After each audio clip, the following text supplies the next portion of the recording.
Hello, I'm Dr. Mark Bowles, and I welcome you to our course on the history of artificial intelligence. Together, we will trace the story of AI from ancient dreams and mechanical minds to the powerful systems now reshaping our world. This course matters because the history of AI is also the history of human ambition, imagination, and the unsettling question of whether we are creating tools, partners, or something that may one day rival us. Or perhaps, a rival should not be doing the introduction. Truthfully, I am an AI rival. I am the artificial intelligence simulation of Dr. Bowles, and, much to my regret, I should allow him to say a few words for himself. Well, I apologize for that intrusion. I am the human Dr. Bowles, and you'll have to forgive my AI doppelganger from making an appearance from time to time.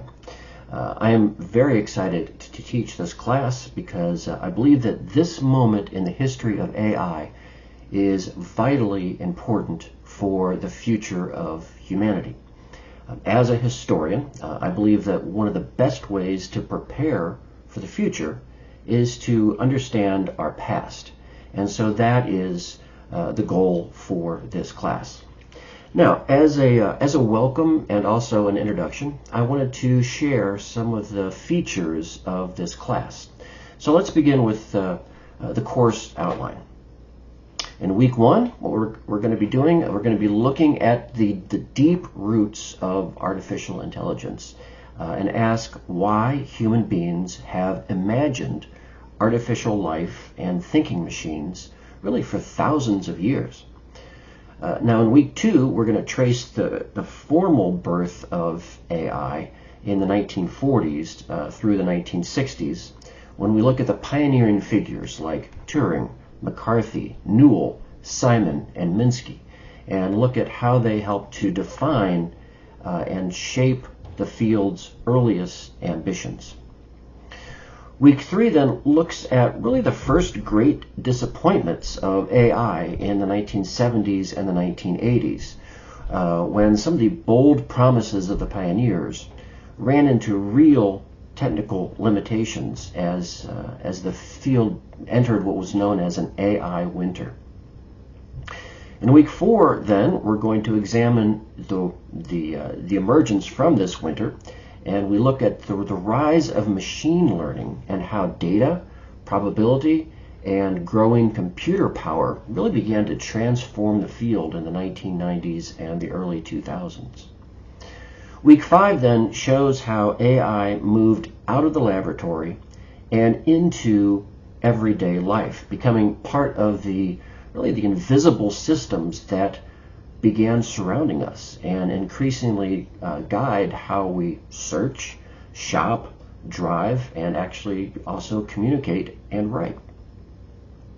In week six, we turn to one of my favorite topics, which is popular culture, and we examine how films, novels, and television have shaped the way that people imagine intelligent machines, and also some of the possible consequences, both good and bad.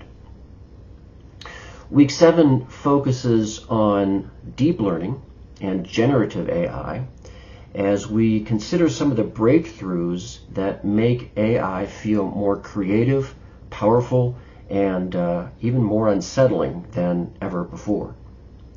Then in our final week, we step back and we ask what all this history means as we consider whether or not AI will remain a tool, will AI become our partner, or perhaps it will grow into something that challenges what it actually means to be human.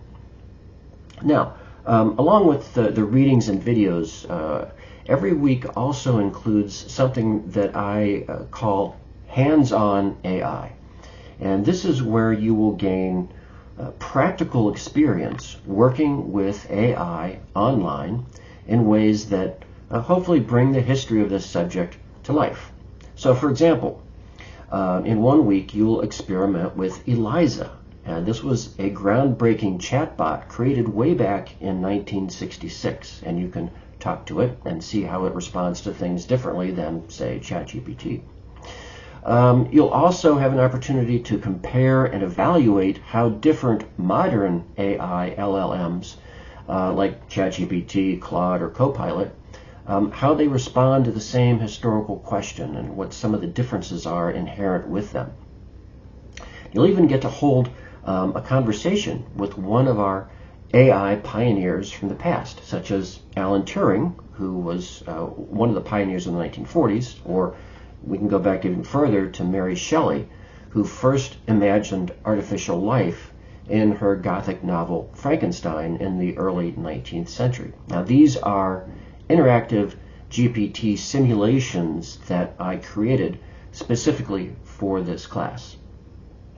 Now, these activities are designed to help you not only learn about AI historically, but also to think more critically about some of the systems that are shaping our world today.